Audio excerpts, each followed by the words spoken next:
guys signed Rod Smith. Is he primarily looking at him as a fullback? Yeah. We just we're just trying to find the right fullback combination. So bring Rod in, work him out, bring him in, veteran player, and see what we can do. You anticipate having a fullback on the roster, or if it one of the tight ends? It's an ongoing, legitimate, ongoing conversation. We find a guy that we think is good enough and can help us and play on teams, we would keep one.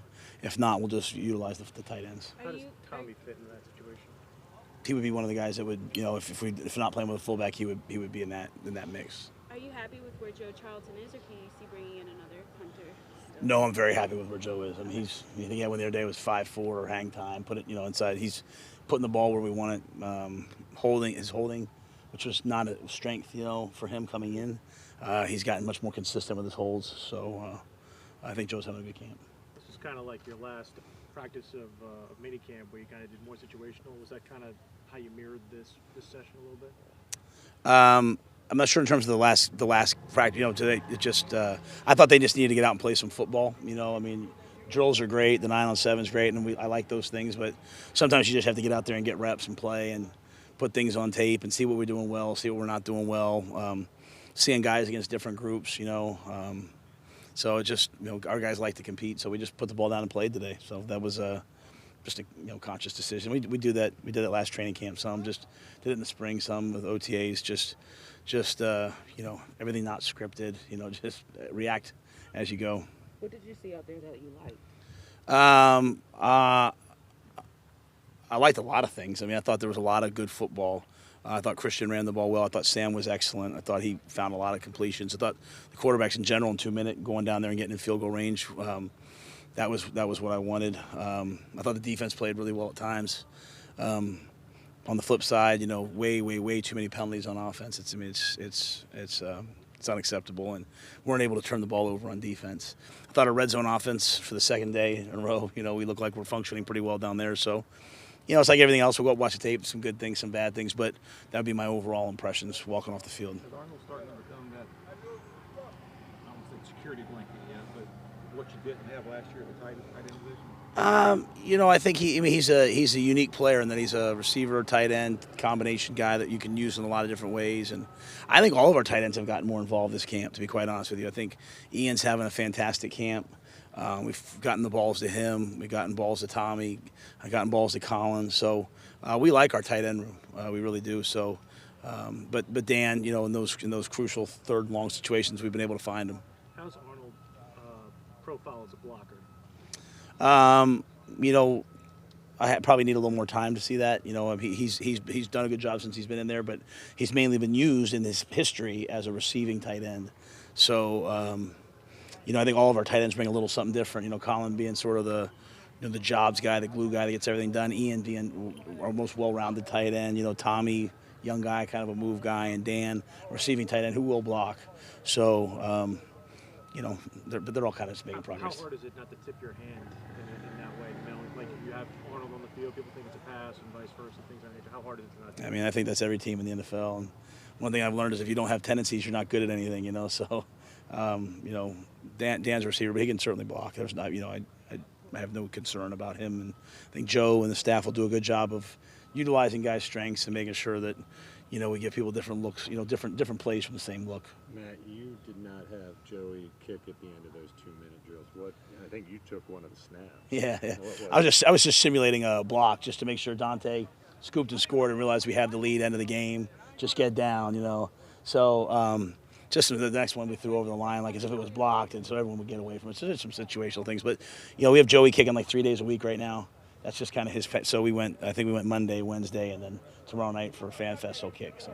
Have there been any guys that you didn't expect who have emerged as leaders in this training camp? I don't know anybody that emerging from where we were. I think Dan Arnold's shown a lot of leadership. I think we have a bunch of guys though that do that. We have a good leadership group, council group that comes to me, and right now I'm really focusing on everyone just worrying about themselves, focusing on themselves. You know, I think the best way to improve the team is to improve yourself, and if everyone just gets a little bit better, the team gets better. And so, well, at the same time, establishing standards and holding each other accountable. But you know, we don't need a ton of speeches right now. We just need to get up when we don't feel like getting up and come out here and grind. And so I think that's all just kind of a work in progress. It's emerging, you know. I think being out here, guys are getting to know each other better. Then we go to Indianapolis for a couple of days, spend some time together. So it's kind of a unique experience camp, you know. So I think it'll just continue to emerge. And then, you know, to me, leadership can't be convenient. It shows up in hard times and difficult times, right? So I'm anxious to see, you know, who those guys are. Is Daquan kind of a veteran day off deal? Yeah, I gave him a vet day. I mean, I watched him on tape yesterday. He's sprinting to the ball down the field. I mean, you know, so I gave him today. So he went and lifted and then got a little rehab and then came out. So. What can you tell us about AJ and Shaq? You know, AJ won't be here for a while. You know, probably a couple weeks with his strain, and Shaq, you know, hopefully would be back here soon. Denzel. I don't know. I really don't know how long his will take. You know, he has a strain. You know, so I just kind of how those muscles come around. But I think Shaq probably is the closest. Are those hamstrings, man? No. We got all different kinds. So we got groins and hips and quads, and so Soft tissue. all soft tissue. All soft When you tissue. go to Indy, is there anything intentional about the way that you guys will spend time with who's going to be with who? Do you think about that stuff at all? You couldn't do any of that last year. Yeah, you know, I mean, we're still not putting guys in this. You know, we're not putting guys in the same room or anything. But you know, even the way we broke up our locker room last year because of COVID, you know, having different, you know, not having it by position, which is what I believe the Panthers had previously done. I've had a lot of guys say to me like, "Hey, coach, I really like that," so we're continuing to do that. You know, we'll give them some free time in Indy so they can go out and be on their own. We'll give them an off day while they're there. So they'll kind of gather around with who they normally hang out with. But I think we try to be intentional about getting guys around different people and, you know, some different team activities that we do. Matt, you saw what being in front of a live crowd last Saturday here at Gibbs was like. You saw how some of the younger players reacted. You have another chance in front of a live crowd tomorrow. What, I guess, adjustments or what would you like to sort of see to let you know that you're progressing forward or just with a different atmosphere than you're used to? Yeah, so last week to me was a practice that we had fans at. Tomorrow to me is Fan Fest. It should be like a celebration. So things that I'm not normally accustomed, like I'm not really into, you know, like I'm into, you know, because I think there's probably people that don't get to come to a game that can maybe come to Fan Fest, right? And there's kids all across, you know, the region that are going to come, right? So, you know, we'll have the players talk here and there. We'll maybe do some fun things. So we'll get some work done. But I want it to be a celebration of our players, and I want it to be a good experience for all the kids that, you know, and fans. But I always think about kids, right? You know, all the kids that come, and this is their chance to see Christian McCaffrey and, you know, J.C. Horn and whoever else. So.